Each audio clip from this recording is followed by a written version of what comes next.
はい、それでは皆さんおはようございます。今日はですね、この、Think Simple、という本をお出しになられて、この本は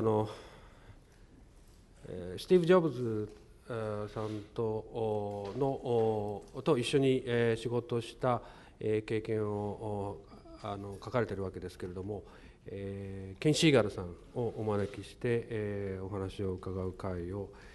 始めたいと思います。ケン・シーガルさんはですね、先ほど伺ったら12年間ジョブズさんと一緒に仕事をされて、アップルの前のネクスト時代から行動を共にされてきているという方です。でこのThink Simple はですね、NHK 出版から、出ていまして、アップルを生み出す熱狂的哲学、という副題がついています。今日はこのパワーポイントの、スライドを使っていろいろご説明していただきますけれども、めったにない機会ですので活発な質問をお願いしたいと思います。なお今日は通訳はサイマルの池田さんにお願いしております。で私は日本記者クラブ企画委員の共同通信の杉田でございます。Well, good morning, ladies and gentlemen. We have a guest for you today who is the author of the book called Think Simple. And this book portrays the experience of Mr. Ken Segall, who had worked with Steve Jobs for a while. And I understand that Mr. Segall had worked with Mr. Steve Jobs for 12 years, ever since the next days prior to the Apple days. And this book, Think Simple, is published by NHK Publications. And it does have a subtitle saying, Insanely Simple, the Obsession That Drives Apple's Success. And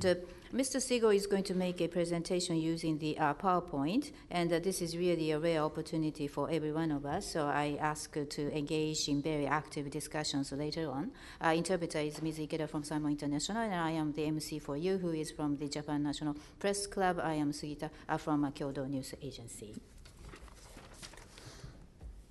My turn? じゃあお願いします。Please. Well, hello. Thank you for coming. I am very honored to be in Japan. It's the first time I've been here since the year 2000, when there was a Macworld presentation and Steve Jobs came, and my ad agency came as part of that effort. And I noticed at that time that there were actually people camping out overnight to hear Steve talk. And it is interesting to me that I have yet to see a single person camping out to see me talk. 皆様こんにちは。本日はいらしてくださってありがとうございます。私、今回は前回伺ったのは2000年のマックワールドプレゼンの時期でございまして、その時スティーブン・ジョブズに来られまして、私の広告代理店と一緒に来日して以来の、今回2回目ということなんですけれども、伺えてとっても光栄に思っております。その時ももう一目でもスティーブ・ジョブズさんに会いたいということで、日本人の方がもう前日からキャンプ張って泊まり込みで、見ていらしたということをよく覚えています。でも残念ながら私の講演を聞くために誰も前から一晩前から寝ずの番をしてくださっているってことはないんですけど。So the reason I'm here, as everyone has, as I have been introduced, is that I wrote this book, and it was actually something that was in my mind for quite a few years, but I finally got around to doing it, and it went on sale in the U.S. last month, and very quickly became a New York Times bestseller, which was a very exciting and unexpected thing for me. でご紹介にございましたように、私今回この本を執筆いたしました。実はこの本というのは数年間私の心の中で温めてきたことだったんですけれども、やっと出版にこぎつけたということなんです。アメリカでは先月、販売されたんですけれども、総国ニューヨークタイムズでベストセラーになりまして、私にとっては非常に嬉しい驚きでございました。So the story for me really starts back in 1997 when Steve Jobs came back to Apple. And this is a famous cover of Wired magazine, which indicated the seriousness of the situation for Apple As Steve would say in later years, Apple was 90 days away from bankruptcy. 1997年にスティーブ・ジョブズがアップルに戻ってきた頃から始めたいと思います。その時にこれ、ワイワイド誌っていう雑誌なんですけれども、有名な表紙を飾りました。もうこれほどアップルは当時深刻だった、もうほとんど倒産の浮き目にあってたということで、当時、スティーブ・ジョブズも言ってたんです。あと90日でアップルは破産していたであろうと。So the amazing thing is that just 14 years after the company was about to go out of business, on August 10th, 2011, Apple became the most valuable company on earth. And it's Apple's ability to rise from the ashes and become such a successful company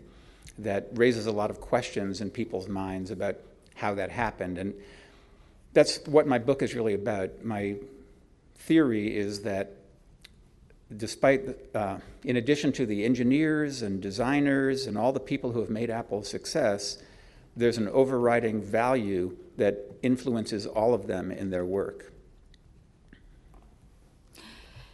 アップルが倒産するかといったような14年間あったわけですけれども、その後14年で8月10日2011年にアップル社は世界一時価総額の高い会社になり得たということなんです。つまりもう怪人に比していたアップルがこのように大成功をよみがえって果たしたということ、これを見てみんな思ったんです。どうしてこんなことが可能だったんであろうと。でその辺のところを私の本で書こうとしたわけなんです。確かに理論的には当時アップル社には素晴らしいエンジニアデザイナーもいました。しかしそれを全て凌駕するような圧倒的な価値観を持った人がいたと、そしてその人がアップルを決めたということなんです。So just give you a little background on me so you don't think I'm just somebody who walked in off the street. My story is that I do have a past with Steve Jobs. I worked with him for a little over 12 years altogether. The most memorable years were the ones when he came back to Apple in 1997 and started to rebuild the company. But I also worked with him, as was mentioned, back at Next when he was driven out of Apple in 1985. I joined up with him around 1987 and did all the advertising for Next. And that's when I formed my relationship with Steve. But I also have these experience with these other companies. And to be honest, part of the inspiration for my book was my experience with these other companies, because after I worked with Apple, I was pretty stunned with how complicated these other companies were, and it seemed to me that that was one of the big reasons why they didn't achieve success on the level of Apple. で私がどこの馬の骨かわからないとおっしゃっている方のために少し私の履歴をご紹介申し上げたいと思っております。私、スティーブ・ジョブズさんとは過去において12年強ぐらい一緒に仕事をした経験を持っているんです。ちょうど一番記憶に鮮明に残っている時期っていうのはちょうど1997年当時アップルにスティーブ・ジョブズさんが戻ってきた時からで、そしてその後アップルの再建が始まるんですけれども、で実は私1985年スティーブ・ジョブズさんがアップルを追い出されてから、その後の NEXT でかなりお仕事し一緒にさせていただきました。1987年頃から私ジョインさせていただいて、当時 NEXT 社の広告一手に私が引き受けていたわけであり、その頃がスティーブ・ジョブズさんとの私との関係の馴れ初めということになるわけなんです。でもそれに加えて私いろんな他の大企業も広告として担当させていただいていまして、他の会社を担当したからこそより鮮明にいかにアップルに比べて他の会社というのは複雑回帰かということがとても分かったということなんです。つまりこうあまりにも複雑になったからこそこういった他社というのはアップルほど大成功を収めることができなかったということをよく理解することができました。So the first thing we did as an ad agency for Steve when he came back to Apple was create this Think Different campaign. And the reason we did that was because there was no new product. When Steve walked in the door, it would be at least 6 months before we'd have anything new to share. So what Steve wanted to do is create this campaign that would explain to people that Apple was alive and well, and its imagination was as active as ever, and great things were to come. でスティーブ・ジョブズさんがアップルに戻って、私の広告代理店が最初にした仕事っていうのは、今や有名になった Think Different キャンペーンを貼るっていうことだったんです。当時、アップルとしては全然売り物がなかったということで、少なくとも6ヶ月待たないと新製品は出てこないという状態でありましたので、一応それを受けて、事前にキャンペーンを打ちましょう。アップルは立派に生きていますよ。もうイマジネーションも活発に動いています。今後期待してください。いろんな製品が出ますからということを示したキャンペーンだったんです。There was a commercial we did that launched this campaign that was very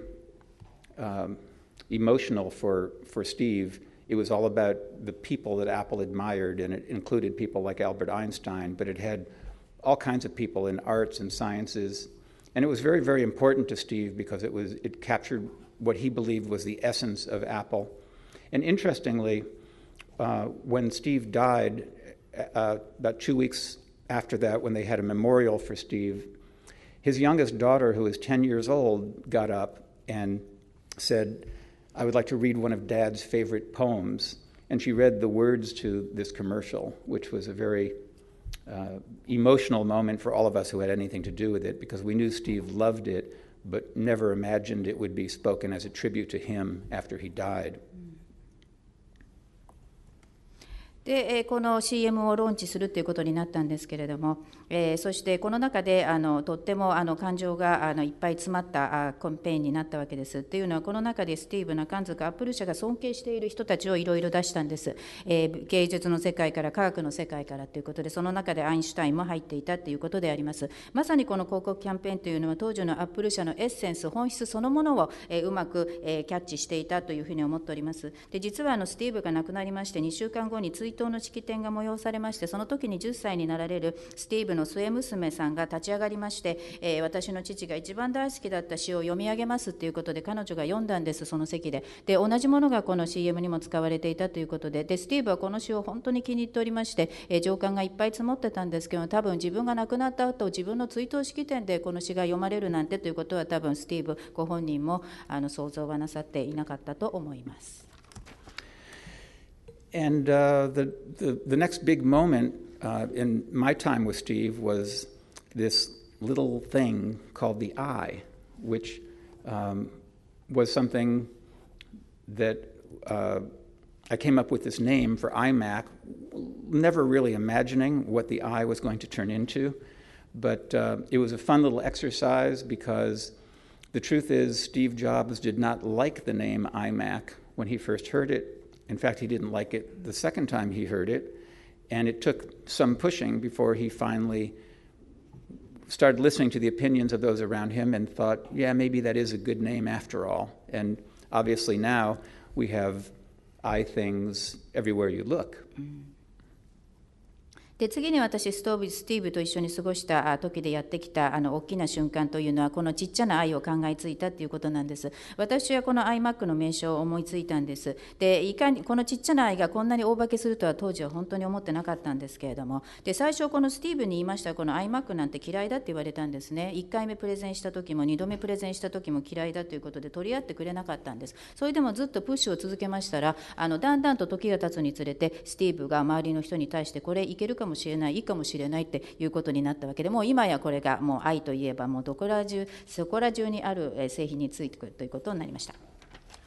So the I is a very, very good example of simplicity at work, because it doesn't get much simpler than a single character from the English alphabet.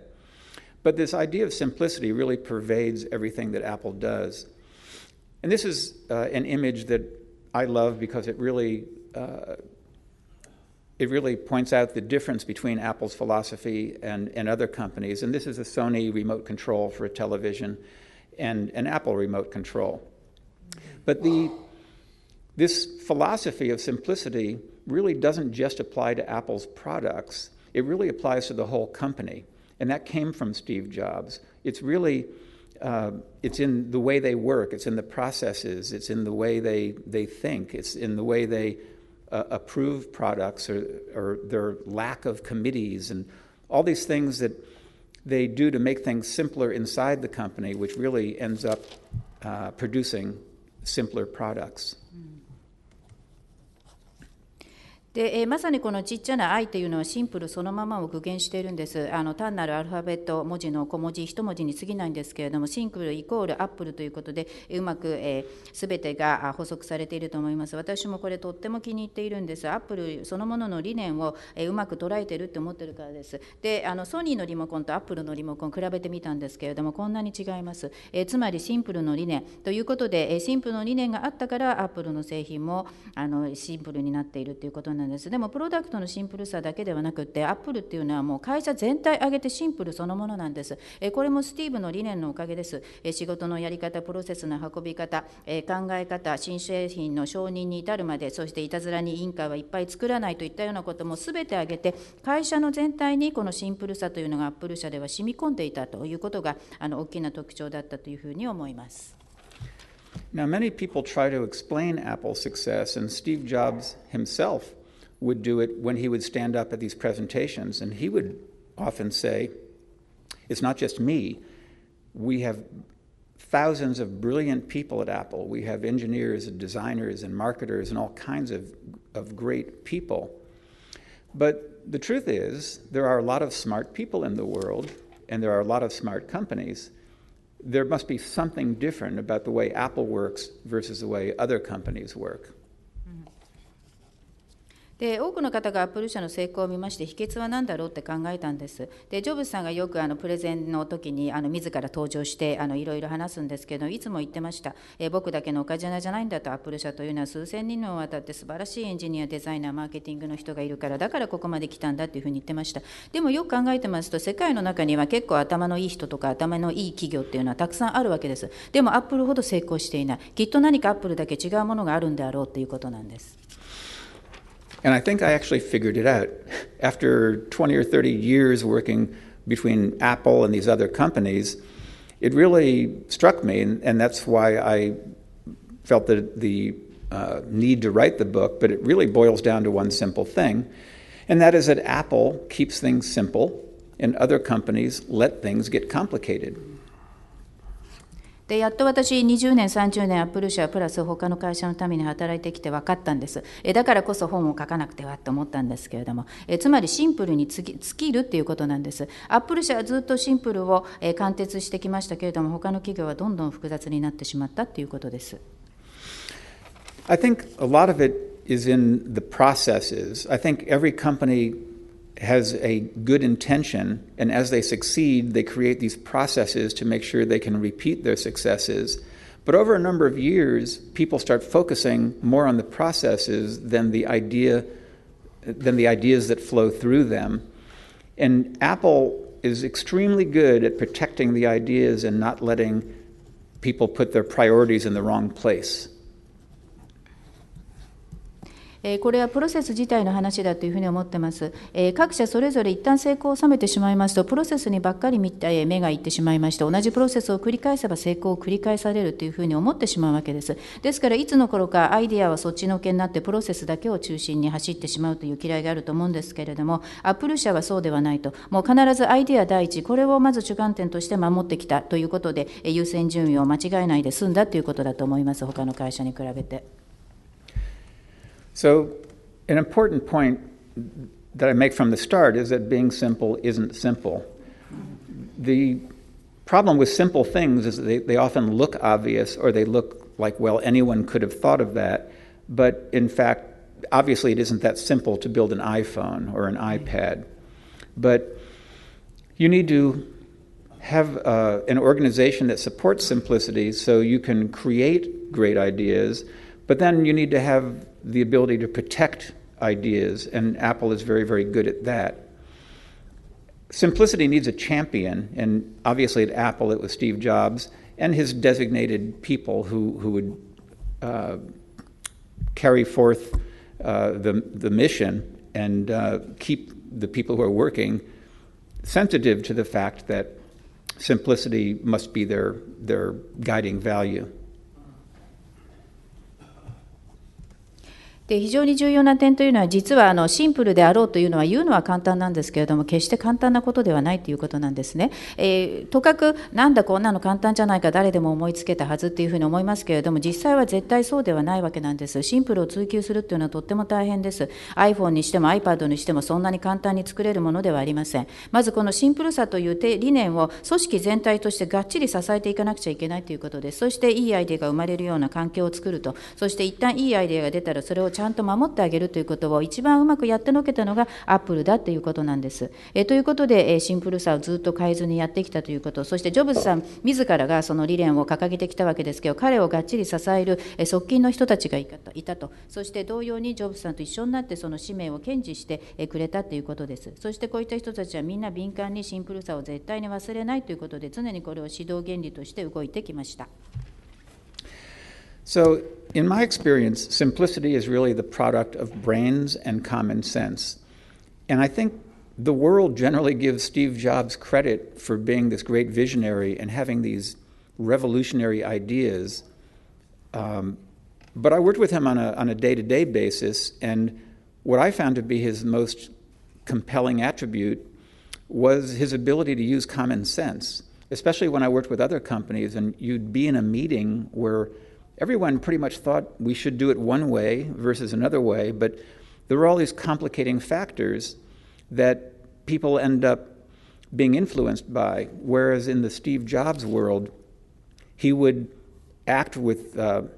swiftness and sometimes with anger,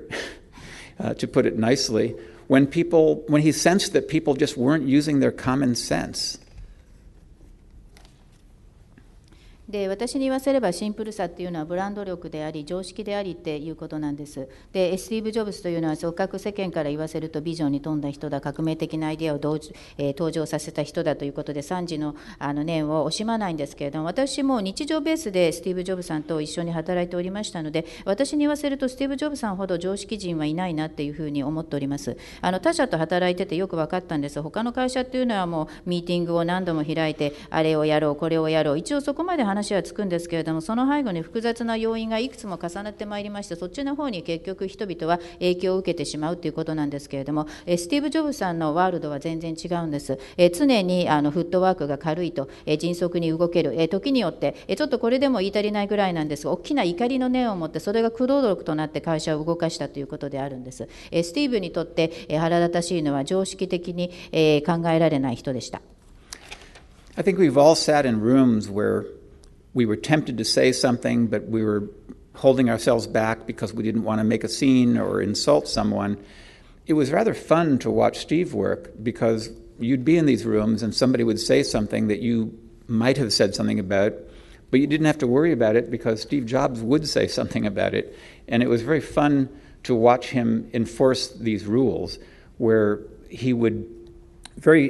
oftentimes colorful ways put people down and refuse to let the mission be sidetracked because someone wasn't using their common sense. でもちろん同じ部屋に集まってみますと、本当は何か言いたいんだけれどもちょっと遠慮してしまうということ多分よくあると思うんです。こんなこと言ってしまったらちょっと、みんなに注目されすぎてしまうんじゃないか、誰かを侮辱してしまうんじゃないかということで遠慮することがあると思うんですけど、スティーブと同じ部屋にいるととっても面白い経験ができました。もちろんスティーブの前で何でも自由に発言はできるんですけど、必ずスティーブの方が受けて立って、結局このルールを守らなくちゃいけないということを思い出させてくれるわけです。つまり非常にいろんなカラフルな方法で発言者をへこませるということがとってもスティーブはうまかったということで、常識に反したことを言えばすぐガツンと、スティーブに言われたということなんです。Simplicity is one of the few things in this world that comes with a guarantee. It's actually foolproof. It's rock solid and it never fails.And I believe that's because of several reasons. One is that it's not a trend. It is something that is a permanent part of the human condition. We all prefer things that are simpler. You could go down to your local bookstore and find all kinds of management ideas that are, for the most part, trends and will be replaced next year by another trend. Simplicity is a forever thing. It's been a part of human nature since the dawn of time.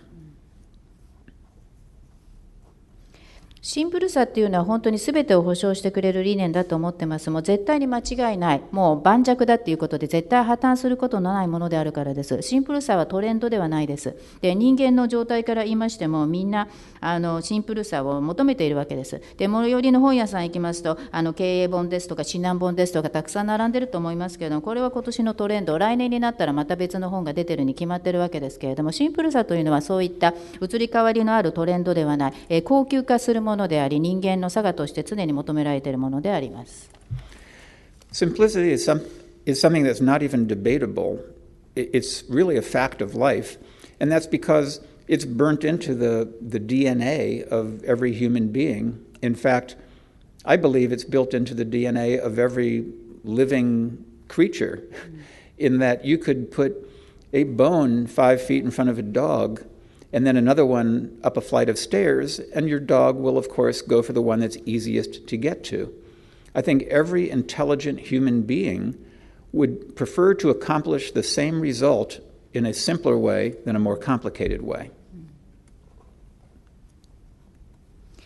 で、このシンプルさというのはアップルではもう当たり前のものということで議論の余地がなかったということなんです。常にこれは人間の人生そのものではないかというふうに思っています。シンプルさを求める心っていうのは人間一人一人の DNA に入ってるんだって私は信じています。人間のみならず動物幅広く全ての生命体に組み込まれている DNA だって実は私は思ってるんです。例えば骨があるとします。そして犬の目の前に骨が置いてある。もう一本の骨は階段の上に置いてある。じゃあ犬はどっちの骨の方に行くか。それは目の前に置かれている骨の方に行くに決まっているわけですから、シンプルにことを複雑にしないで同じ目的を達成するというふうにみんな思っているわけです。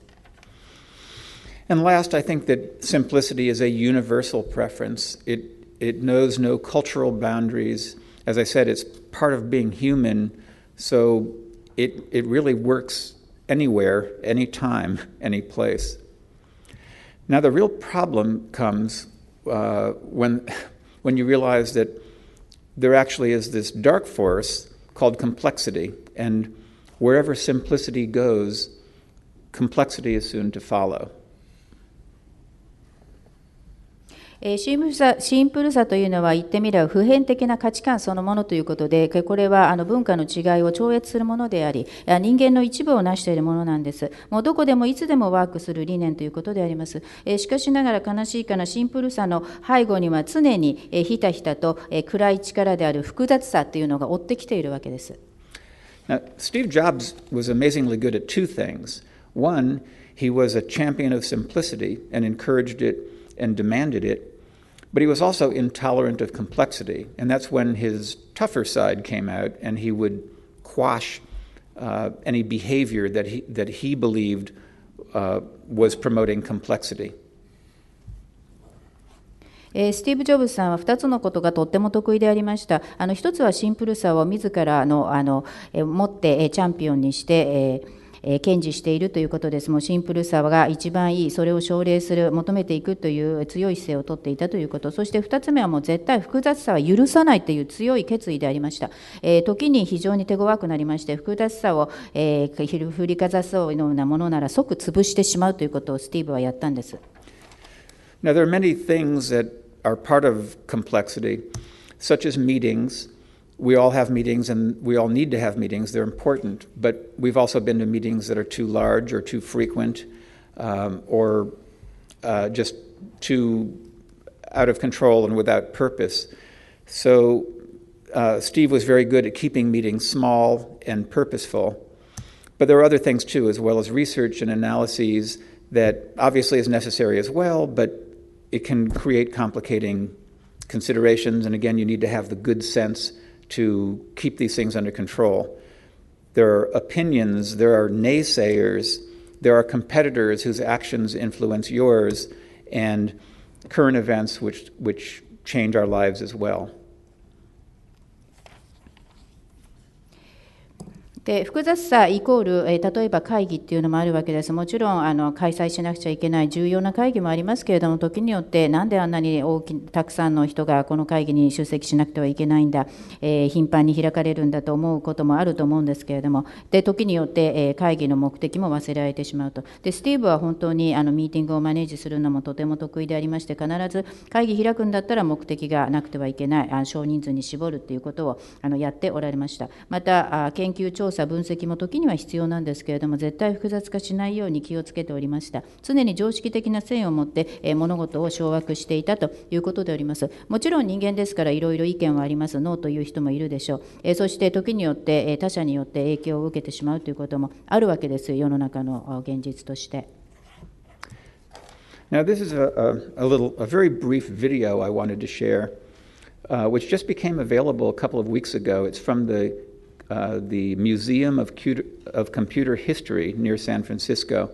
And it's an old video of Steve Jobs speaking in 1980 when he was 25 years old. And he was speaking about the name Apple and why he believed that was a good name for the company.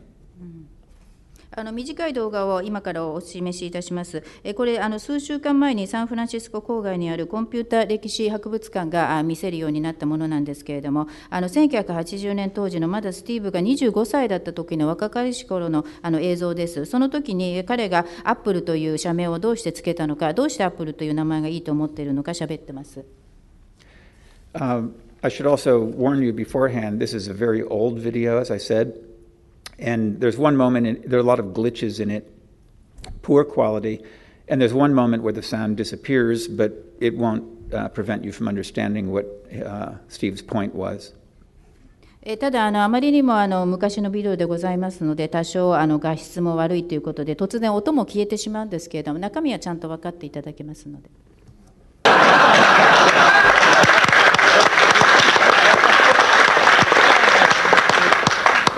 We re-examined it on a regular basis, and we found that the juxtaposition of something that seemed to epitomize what we were going after, which was the simplicity and yet very refined sophistication. Seen our first brochure, probably some of you have it. The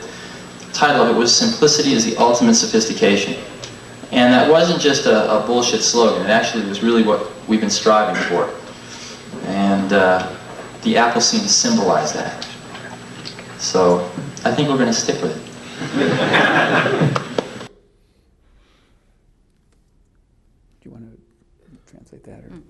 シンプルさっていうのは結局シンプルだけではなくて、その背後にはちゃんと洗練さですとかソフィスティケーションというのが両方備わっているということで、シンプリシティというけれども、これはソフィスティケーションと同じものである、翻ってみればということで、それを最もシンボライズしているのがアップルだと思ったので、アップルという名前で今後いけるんじゃないかというふうに思った。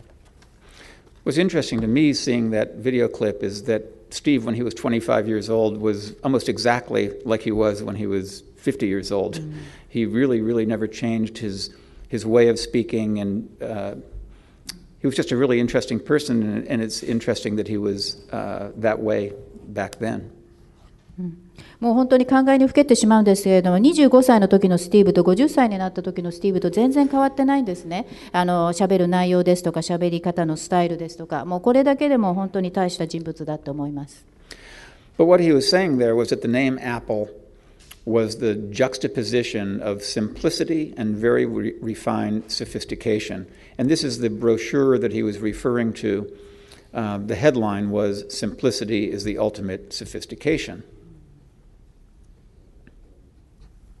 でビデオでも言っておりましたように、アップルっていうのは何なのか、このリンゴっていうことでシンプルさイコール洗練されたソフィスティケーションそのもの両方を表しているっていう心が働いてたんです。その時に出されたこれパンフレットなんですけど、その中に、シンプルさこそ究極のソフィスティケーションだっていうふうに歌われてます。What's interesting to me is that you could put those words on any product that Apple has ever built, from the first Apple II computer to today's iPad. It's about simplicity and sophistication. アップルのそのトゥーブコンピューターに始まって iPhone に至るまで、もうすべてこのアップルが標榜してきたシンプルさがすべて具現化されていると思います。So in my book, I talk about the 10 elements of simplicity. I just tried to organize them, all the things I learned working with Steve, into 10 categories that would make it easier to talk about. And I won't go through all of them now, but I just want to share a couple with you so you'd get the sense of what I'm talking about. And the first one is the idea of thinking small. で私、本の中で一応分かりやすいようにということで、シンプルの杖ということで、10章、10項目にそのシンプルさというのをまとめてみました。すべてを本日さらうことはしないんですが、1にちょっとピックアップしてご説明したいと思います。まず第1番目は、少人数で取り組むということです。Steve Jobs spoke in 2010 at a digital conference in California, and he said this in passing, which became one of my favorite quotes of his. He said, "You know how many committees we have at Apple? 0. We're organized like a startup. We're the biggest startup on the planet." でスティーブ・ジョブさんが2010年カリフォルニアで開かれたデジタル会議でも講演をしているんです。であまり注目されなかったんですが、私は気に入っている引用句があるので申し上げたいと思います。アップル社っていうのは委員会はゼロなんです。一つもありませんと。いつでもアップル社っていうのはスタートアップカンパニーのように振る舞っていると。今や我々は地球の惑星で最大のスタートアップカンパニーですって言ってました。I think Steve's goal was to preserve the spirit of a startup, even as Apple got bigger and bigger and became a globally important company. They certainly have operations that must function like a big company. But when it comes to the creating of ideas and the way management works with the different groups within Apple, they have held on to this entrepreneurial spirit.でスティービーが目指した目標というのは絶対にどんなに会社が大きくなってもスタートアップ時代の精神は忘れないということだったんです。もちろんどんどんアップル社は企業として大きくなってグローバルな企業になったんですけれども、でもちろん見てくれとしては大企業になってしまった。しかしアイディアを出すですとか経営をするということに書いてはもう起業家精神を絶対に忘れない、初心を忘れないということでやってきたわけです。I don't think Steve ever forgot those days in the garage because,As Apple got bigger and bigger, this remained his most important organizational element, which was the small groups of smart people. He didn't allow large groups to work on things. He wanted really smart people working together, being responsible for something, creating something at the end, and not feeling like a cog in a wheel.でスティーブはもういつもそのガレージでそもそも起業したということを絶対忘れなかった人なんです。でアップルはどんどん大きくなりましたけれども、いつも創業時代のことを覚えていたと。そして少数精鋭ということを全く貫徹した人なんです。大きなグループは絶対ダメと。一握りの頭のいい人だけを集めればいいと。そして彼らに全ての作業を完了させるまでやるということであります。絶対に歯車の一部としては扱わないということなんです。I should point out that Steve was rather extreme in the way he executed these ideas, and that the key word here is really smart, because it really doesn't work very well if you don't have the most brilliant people in place, because a small group of people isn't as powerful as a small group of smart people.ただスティーブは持論を実際に実行するということについてはかなり極端な人だったんです。でやっぱりスマート、頭がいいというのがキーワードだというふうに思います。つまり優秀な人が一握りで初めてうまくいくアイディアですので、やっぱりいくら人数を絞るといっても優秀でない人が絞られてもうまくいかないというのは当然です。This is the simplest slide I have to share and the most unimaginative,for which I apologize, but I think it actually conveys Apple's philosophy in a very good way as well, which is they get from point A to point B in a straight line. And when you work with these other companies, and when you see how many outside forces make that line get less straight or interrupt it completely, Apple is just incredibly good at having an idea, executing it, and creating a product.without letting outside forces impact that idea. でこの図っていうのは最もシンプルでかつ想像力のかけらもないような、なんかちょっとお見せするには申し訳ないようなものなんですけれども、これまさにアップル社の理念をよく伝えている図だと思うんです。つまり A 点から B 点に直線上で動くっていうだけの話なんですけれども、他の会社の場合になってしまうと、このストレートラインがどっかで曲がったりですとか、外からいろんな力がかかってシンプルにはいかなくなってしまうんです。でもアップル社はそうではなかったと。アイデアがちゃんと生まれてそれを執行できる、そして製品化まで持っていくことを一番ストレートラインでシンプルにできたということです。外の力に撹乱されないということなんです。One of those outside forces that Steve did not want to influence the workings of Apple was the opinions of his customers. Now, that sounds very arrogant, but a lot of companies create products based on what their customers tell them they want. And Steve didn't care what his customers wanted. And again, that sounds arrogant, but it wasn't. Steve believed that it was Apple's job to create things that his customers could never imagine. So he thought it made no sense to ask them what they want because it was their job to come up with great ideas so that once his customers saw these things, then they would want them. でスティーブというのは本当に外からかかってくる力を本当に嫌った人なんです。で最も嫌ったのはお客さんの持っている意見です。お客さんの意見には耳を貸さない。そうするとどんなに傲慢かというふうに思い描かれるかもしれませんけれども、でとかく他の企業というのはお客さんがこういうものを作ってほしいからということでものを作るんですけれども、スティーブはそんなことは意に介さなかった。お客さんが何と思っているか全く関係なかったんです。彼にとっては傲慢だなというふうに聞こえるかもしれませんけど、実際は傲慢ではないんですね。つまりお客様の想像力を超えるのようなものを作るのが企業の使命だって彼は思ってたということですから、想像力がないお客様が何を言おうと、何ら助けにはならないと。やっぱり偉大なアイデアを思いつくのはアップル社自身である。そしてこんなにいいアイデアがありますよというのをお客様に示して、じゃあお客様としてぜひそれが欲しいというふうに思わせるのが企業なんだって彼はいつも言ってたんです。To make that point more clear, Steve would often quote Henry Ford, who created the first automobile, who was asked a question and answered, if I asked people what they wanted, they'd say a faster horse. でこれをもっとクリアにするために申し上げたいことがあるんです。スティーブが気に入っていた初めて自動車をこの世に出したヘンリー・フォードが言っていた引用句があるんですね。ヘンリー・フォードが質問されたんです。人々は何を欲しがっているんですかって聞いてしまうと、人々はいつもより速く走る馬が欲しいっていうに決まってると。So the next point is about minimizing. And this picture epitomizes that to me, which is one company's vision of how a mouse should work and Apple's vision, which of course has no buttons at all, although it does have the functions of a left click and a right click and a scroll wheel. It doesn't appear to have any buttons whatsoever. でミニマリズムというのはもう一つ重要なシンボルなんです。これマウスです。アップル社の出しているものと他社が出しているものということで、アップル社の方はボタンついてないです。一応左と右に分かれていてクリックはできるしスクロールはできるんですけど。Now, the same principle of minimizing their product features also applies to the way Apple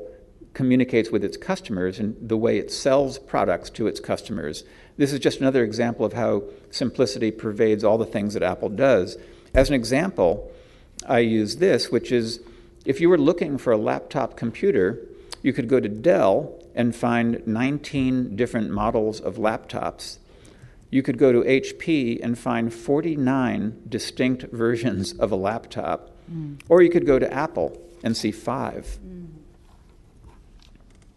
で同じ理念で、製品についているフィーチャーもできるだけミニマムにしようということをアップル社はやってまいりました。そしてこの理念をベースにお客様とのコミュニケーションも取るし、物も売ってきたということなんです。アップル社のものはシンプルそのものです。これ例なんですけれども、ラップトップコンピューター、クリックしていますと、デル社だと大体19種ぐらいモデルが出てくると、HP はどうかなというと49のモデルがあると。でもアップルはどうでしょう、5機種しかないんです。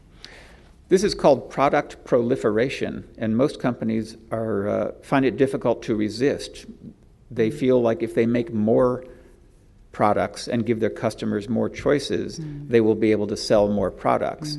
Interestingly, Apple does not take that approach, and they end up making more money than all the other guys combined.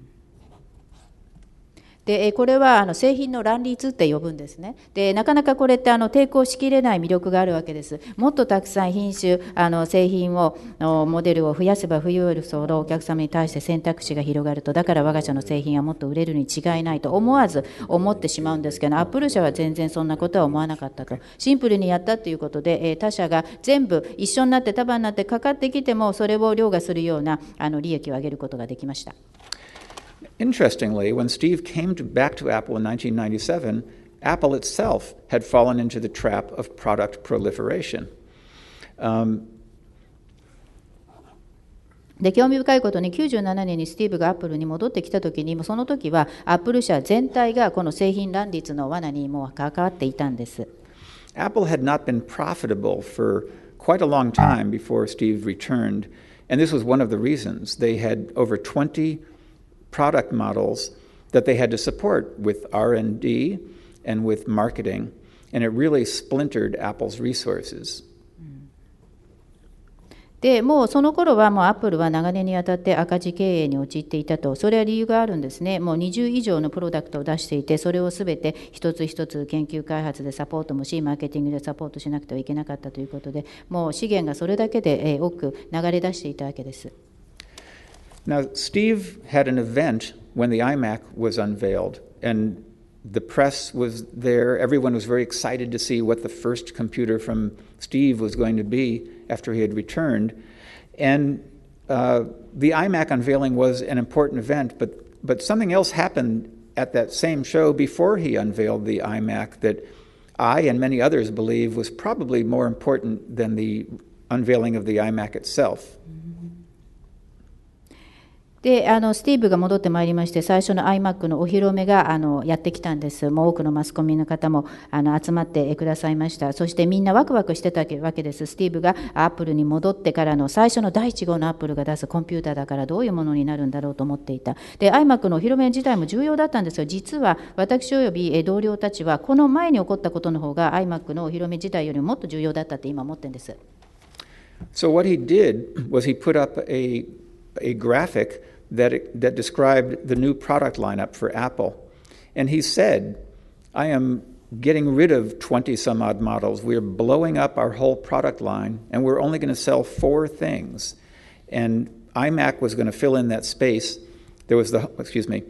home and PC would have a model for a desktop and laptop. iMac was going to fill in the space for the home desktop. And the only one that was blank at that point was the home laptop.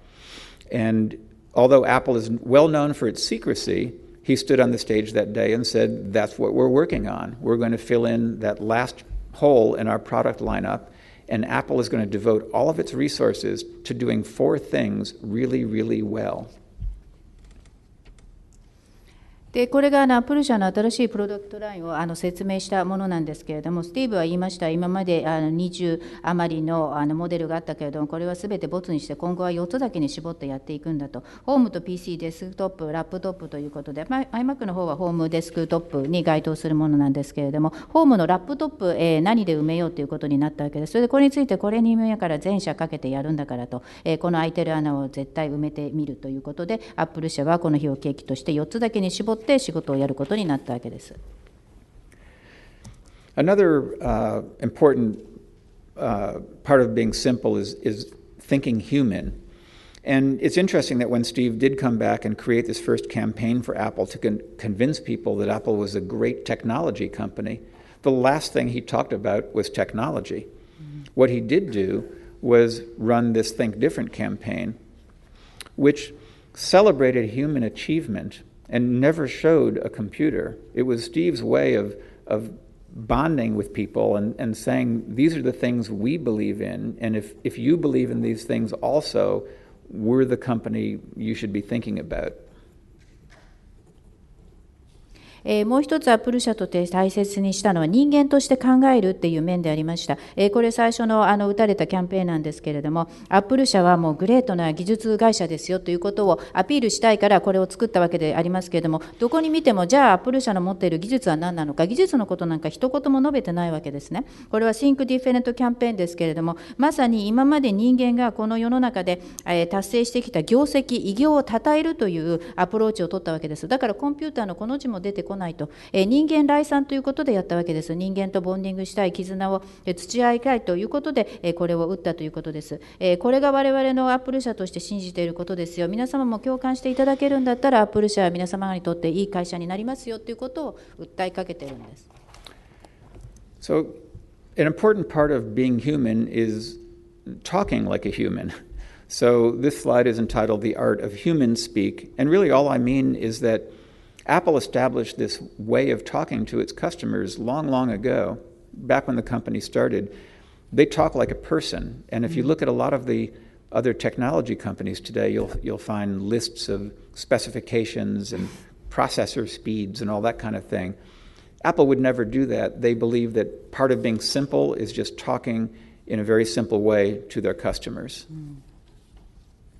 で人間の重要な一部っていうのは人間のが分かるようにしゃべるっていうことなんです。つまり人間語でしゃべりましょうっていうことが重要なんです。でまさにアップルはその点を踏まえてコミュニケーションをお客様と取っております。お客様に対しての語りです。つまり人間として話すということです。とかく他社の技術製品の説明書を見ますとずらずらと規格が書いてあって、我が社のプロダクトの処理スピードはといったようなことでいろいろ数字が並んでるんですが、アップル社はそんなことはやらない。必ずシンプルにお客様とコミュニケーションを取るということです。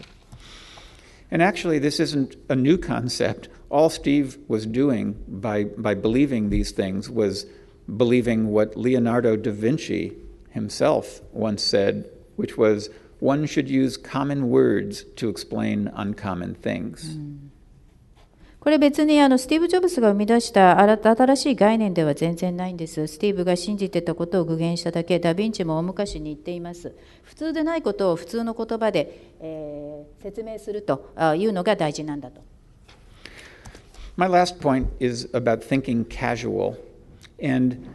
this goes back to Steve's belief that acting like a startup was an important thing to do, and resisting the temptations of acting like a big business was an important thing to do. So what he would do is encourage behavior. He wanted people to think big but act small. で最後に申し上げたいのはカジュアルに話し合うっていうことなんです。ス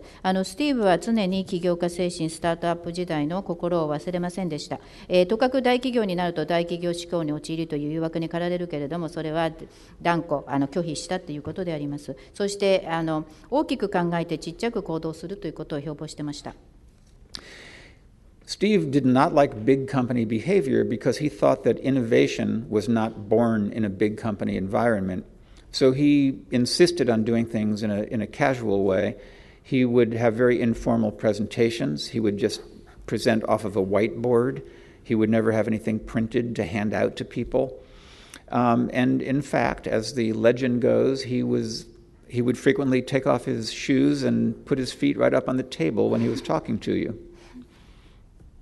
で大企業としては絶対振る舞いたくないと思ったというのは、スティーブは大企業不全として環境では絶対イノベーションは生まれないと思ってたからです。だからこそカジュアルに話し合おうということを強調いたしまして、もう本当に会議でもインフォーマルに白板にいろんなものを書いてということで、プリントアウトした配布物を配るなんてことは絶対しませんでした。で時によってはもう靴も脱いでしまって、その足をテーブルの上に投げ出して話してました。I think the important thing for Apple is that simplicity forms a foundation of innovation. It's because they believe so thoroughly in the power of simplicity and organize their company that way that they can create these revolutions year after year after year. I think a lot of companies score big with one invention or another, but because it's not baked into their system to behave this way, it's difficult to repeat. And Apple has proven to the world over the last 15 years that operating this way can be an extremely profitable and successful way to operate. もう本当にアップル社にとってのシンプルさというのはまさにイノベーションの土台であったわけです。そしてシンプルさを信じていたからこそ企業そっくりそのような組織を作ることができたということです。ですから何年も何年も革命を起こし続けることがアップル社はできているわけです。他社ですともちろん一発ヒットということで一発屋っていうのはあるわけですけれども、これはあくまでも一回こっきりであってシステム自体にビルトインされてないので同じことを決して繰り返すことはできないわけなんです。でもアップル社は違うと、15年間ずっと改革およびイノベーションを出すことができた。だから大きな成功を収め大きな利益を出すことができたということであります。So I mentioned that Steve resisted complexity, and anyone who wants to leverage the power of simplicity does need to have the skill in defending against the dark or evil forces of complexity. And the way you do that really is by keeping the work confined to small groups of smart people.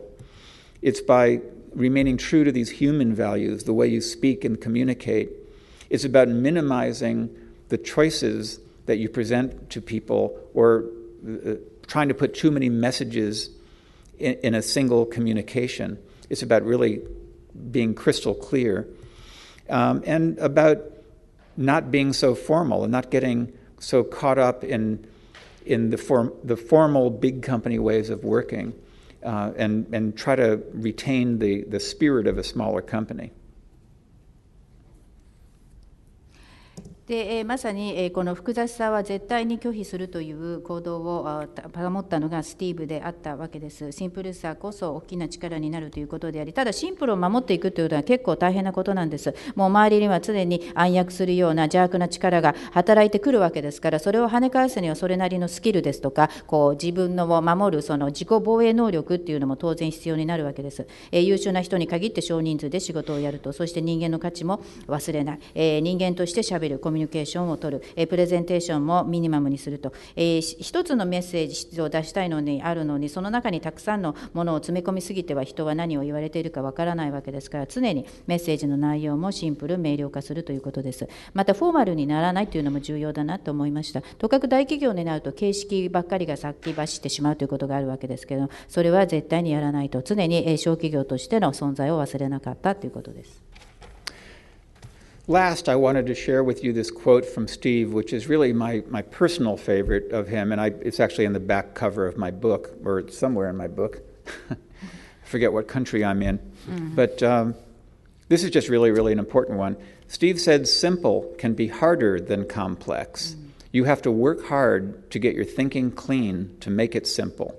But it's worth it in the end, because once you get there, you can move mountains. And I think that's exactly what Apple proved, what Steve proved, is that he held on to these almost naive beliefs that a company could maintain this love of simplicity even as it got so ridiculously large, and he managed to do it, and the success of Apple is proof of that. So thank you. で最後の点なんです。これ実は私個人的には一番スティーブの言った言葉の中で気に入っている引用句なんですね。この本のどこかに載ってたはずなんですけど、つまりこういうことを言ってるわけです。シンプルになるということは複雑よりもずっと難しいことなんだと。クリーンな思考がないとシンプルさは絶対に達成できない。でもこれは価値ある作業なんだ。シンプルさを達成することができたら最後に山も動かすことができるというふうに言ってました。これまさにアップルおよびスティーブがやってきたことなんです。言ってみればこれはナイーブな理念と言えるかもしれません。でもあまりにももうバカバカしいほど巨大化してしまったアップル社という大きな企業がまさにシンプルは大好きということでやってきたということでここまで来たんだと思います。ご清聴どうもありがとうございました。はい、どうもありがとうございました。アップルの成功の秘訣やあるいはスティーブ・ジョブズさんの性格が非常によくわかるビビッドなプレゼンテーションありがとうございました。大きな山を動かすには、こういったシンプルさが必要だということで、なかなか山が動かない日本やですね、あるいは我々日本の企業で日本のメディアで山にぶつかってばっかりいている我々としても非常に参考になる話だったと思うんですけれども、それでは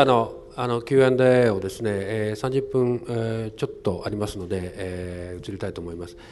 質問のある方は挙手されてですね、それで所属とお名前をおっしゃってから質問を短めにお願いいたします。それからマイクありますので、そちらの方に進んでお願いします。はい、じゃあどうぞ。Thank you very much for the vivid presentation of the Mr. Steve Jobs as well as Apple, how they become so successful company. Your vivid presentation was so adept in telling us about the character of Mr. Steve Jobs as well. Thank you very much.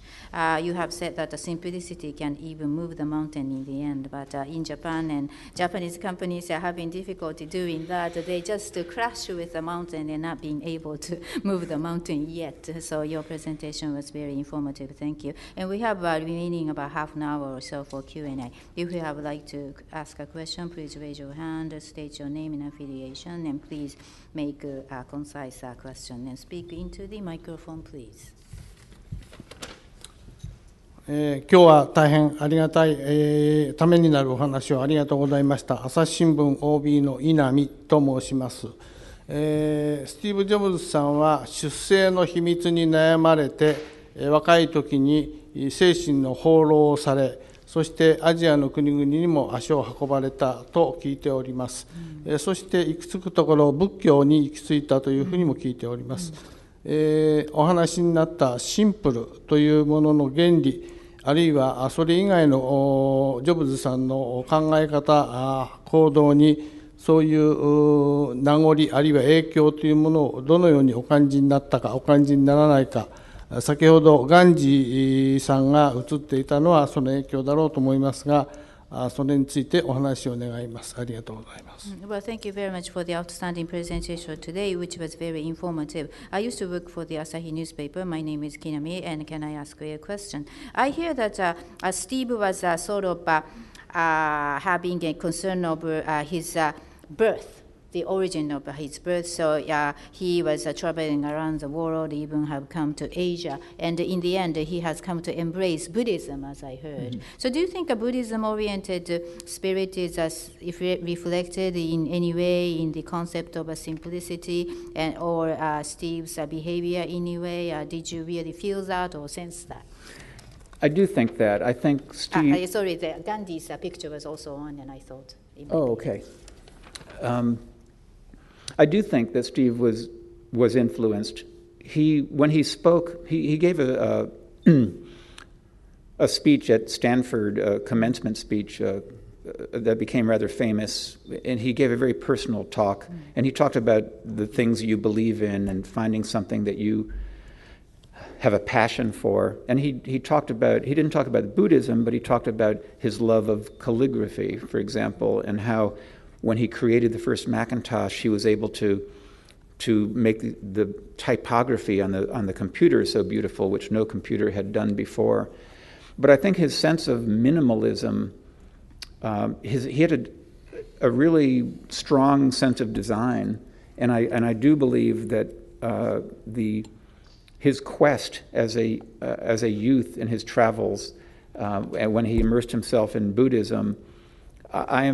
I've never had a conversation with him about that, but my sense is that experience really did stay with him. It was a much deeper part of him, just as calligraphy was, but that's a shallower thing. It's not spiritual. You'll be interested to know, perhaps, that at Steve's memorial service, and I don't know whether this was something Steve asked or if it was something his family decided to do, but when we left the service, we were all handed a gift-wrapped book that I made a comment to the woman who handed it to me as I left. Wow, we get presents. I didn't know what it was, and she said, yes, take it back to your room. And she said Steve wanted everybody to have this. So again, I don't know if it was literally Steve or his family, but when I opened it up, it was the book, the autobiography of a yogi, which was apparently a very important book to Steve, and he wanted to share the sensibilities in that book with everyone who came to his service. スティーブは確かに仏教に影響されていたというふうに思っております。で、今やもう本当に有名なスピーチになったスタンフォード大学の卒業式の時に講演スピードがなさってますけれども、その中に本当に個人的な話がいくつもされてるんです。自分の信じてきたもの、自分の情熱ですとか。で、仏教自体というふうには彼はその時述べてみませんでしたけれども、書道が大好きですとか、でマッキントッシュ第1号を作った時にコンピューターを使って美しいタイポグラフィーを作ることができたといったようなことも言ってましたし、でミニマリズムイコール彼の信じていたデザインコンセプトであったわけです。そしてスティーブは本当に青年時代世界各地を放浪して精神の探求をしていたと。そして仏教に浸ったということなんです。で直接私はスティーブと仏教について話し合ったことはないんですけれども、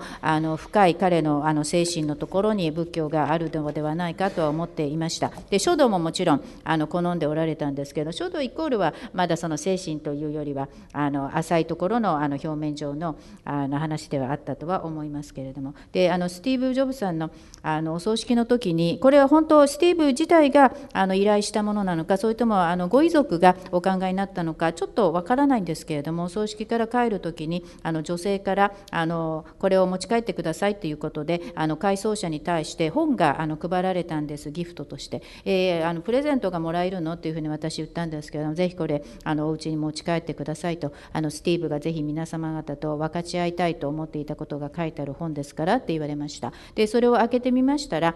ヨギという人の自伝が載ってたんです。でその中でもスティーブがぜひ多分みんなと共感してもらいたかったものが書いてあるからということで配られたんだなっていうふうに思いました。はい、それでは次の質問をお願いいたします。どうでしょうか。昨日は都内で別の講演をやられたそうですけど、そこには5000人の応募者があって、それで抽選で500人が集まったということで、非常にシーガルさんのお話を聞きたいという人が、たくさん都内にもいたということなんですけれども、今回我々は非常に貴重な機会ですので、何でも質問があればどうぞお願いいたします。I understand that Mr. Segall gave a lecture at a different occasion yesterday, to which 5,000 people had applied and 500 were able to come. So everyone was so eager to listen to the presentation of Mr. Segall, and that this is a rare opportunity for everyone here. So I encourage you to ask questions. はい。日経新聞の若杉と申します。ありがとうございました。Facebook が上場して、ちょっと株価が良くないようですけれども、最近の IT の業界を見ていると、マネタイズっていうか、現金化っていうことがキーワードになっていると思います。で、そういう意味では Facebook は今のところあまり良くないようですけれども、スティーブ・ジョブズさんってマネタイズっていうことについては、どういう考え方を持っていたのかっていうのをお聞きしたいんですけれども。Well, the Facebook had carried out the IPO, but their stock price has not been going well as much as it was expected initially. But in the IT world, everyone talks about monetization. Monetize is the keyword, but Facebook hasn't done as much as it had been hoped for this time. But what has been the view of Steve over this notion of monetizing? Did he say something about it, or? No. Interestingly, I'm not sure if this really answers your question, but one of the things that I found such a contrast between the way Apple works and the way other companies work is that at Dell, for example, almost every meeting we had was about creating more clicks on the website and getting more people to buy, and we had to get 10% more this quarter than we had last quarter. I was never in a meeting with Steve like that. Steve wanted great work, and if we did great work, then it would create profit. And his chief of design, Johnny Ive, has said that publicly as well, is that that's a difference between Apple and other companies, that other companies aim for profits, and they think that the best way to do that is to make good products. Apple believes the opposite, that if they make really great products, that the profits will follow. And I think it is a philosophical difference, and it's, again, part of Steve's idealism, because I think most big companies would say, that's not really a valid way to work. But Steve didn't care when people said things like that, and that's the way he wanted to work.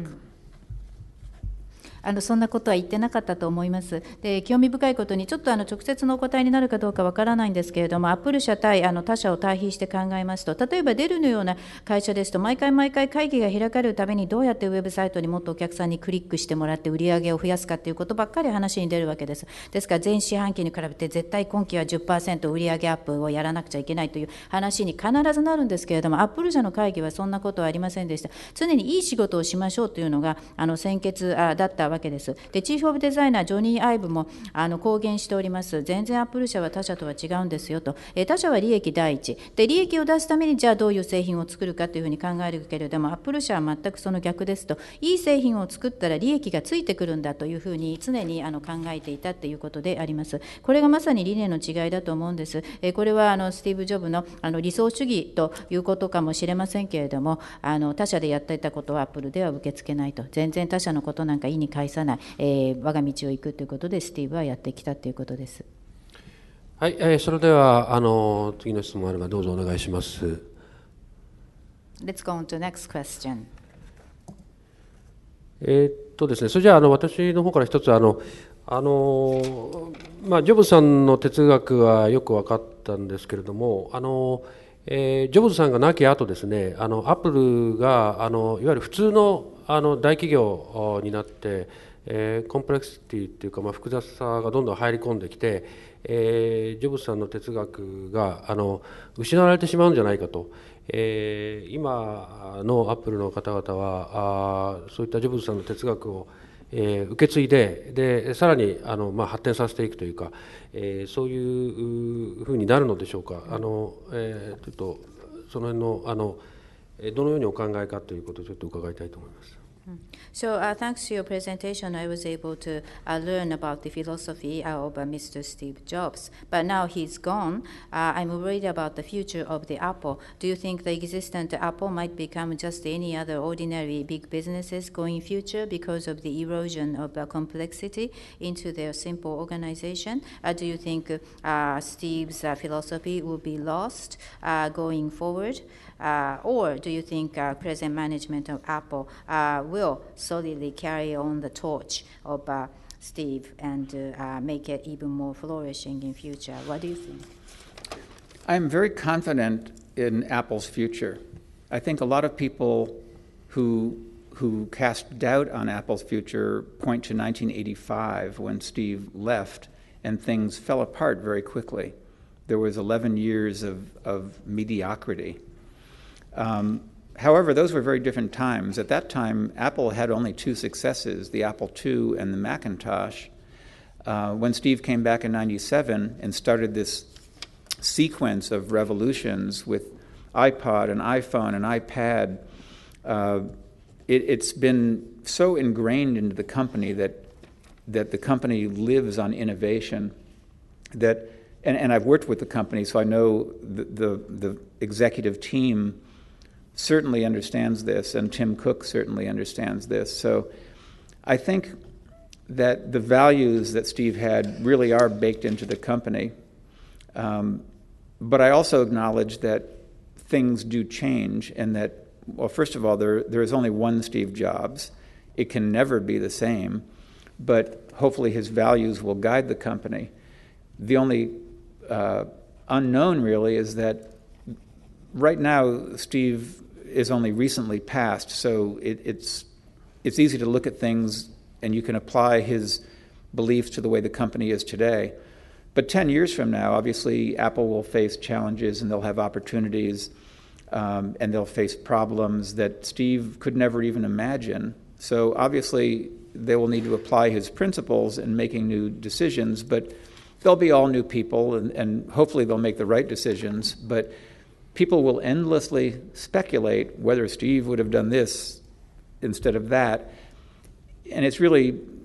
kind of silly to make such speculation because you don't know what Steve would do when he encountered a situation that he had never encountered before. Apple will be in new ground and have to do as well as they can. But I am confident Tim Cook and the executive team, I think they really understand Apple's need to keep innovating, and that if they stop delighting customers, then they will quickly fade away. 私はアップル社の未来については確信してます。で、皆さん、時々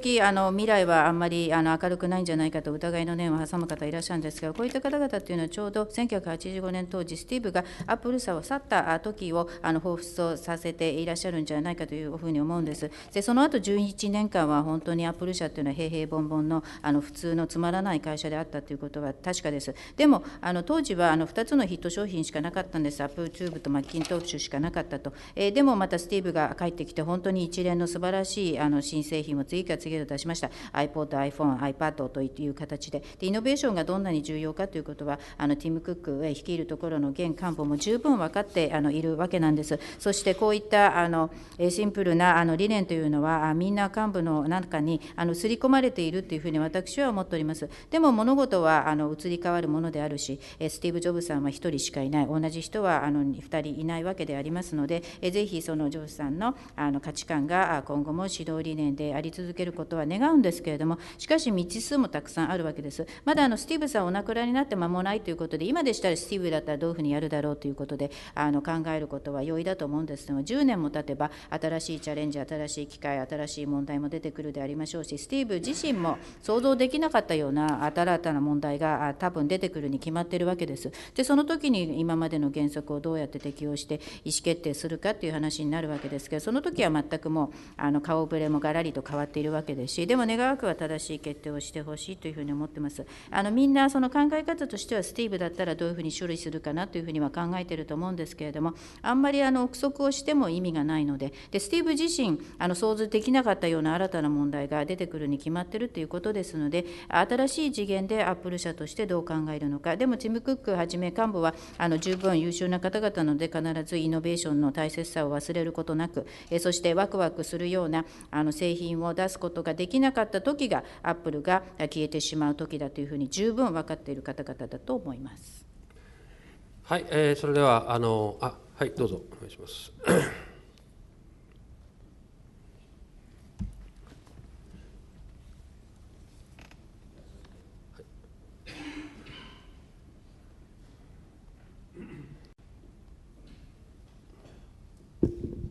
毎日新聞出身の志村博夫です。1970年は日本万国博が開催された年です。ジャパンエクスポですね。これが日本経済の発展に大きく貢献したのでありますが、大成功になった一つの理由は一冊の本にあると私は考えております。ところで今日この本は出たんですが、この本は拝見できないんですか。いや、今度の本、5本。そのサンプルは、いや、5本はまだお披露目されてないんですが。それですね。はい。これはもう出てます。はい。一冊の本が大きな国のイベントを成功させるファクターになるのではないかと思います。率直に申し上げます。1970年の万国博成功の秘訣は、この一冊の本にあったのではないかと思います。一冊の本です。ニュー・シンク、新しい考え方、エドワード・デボの水平思考の世界であります。この一冊の本をですね、電通をはじめとする広告代理業、そしてサントリーをはじめとする広告企業が参考にしたわけです。この日本マーケティング協会は今年創立50周年を迎えます。その秘話を隠れた話を、私はその協会設立以来存じ上げているジャーナリストの立場から、この際お披露目しようと思っていた矢先なんです。この本が。たかが本、されど本です。ちょっとこれを。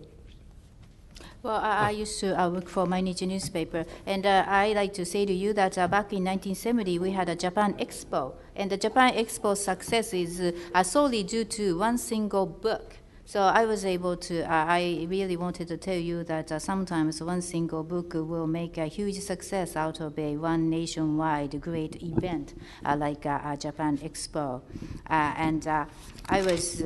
trying to share this idea with the rest of you because this year happens to be the 50th anniversary of the foundation of Japan Marketing Association. And as a journalist, I have observed everything that went on within the marketing industry in Japan, and I just wanted to introduce this book to you, which speaks about lateral thinking from the vertical thinking. And this is the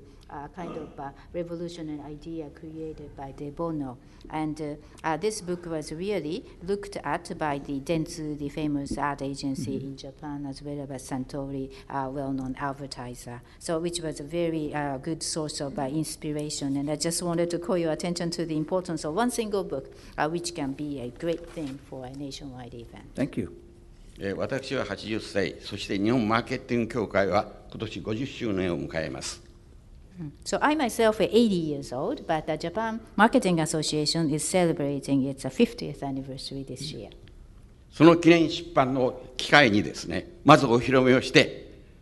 みたいと思っております。So I just wanted to let everyone know about the existence of this important book at the occasion of the anniversary. NHK 出版のこのご本の意義を重く受け止めております。So I hope NHK publication could also recognize the importance and significance of this. ちなみにその5本は伝統ある出版社講談社が出しております。1969年。すみません、質問をお願いいたします。はい、わかりました。申し上げました。損ねました。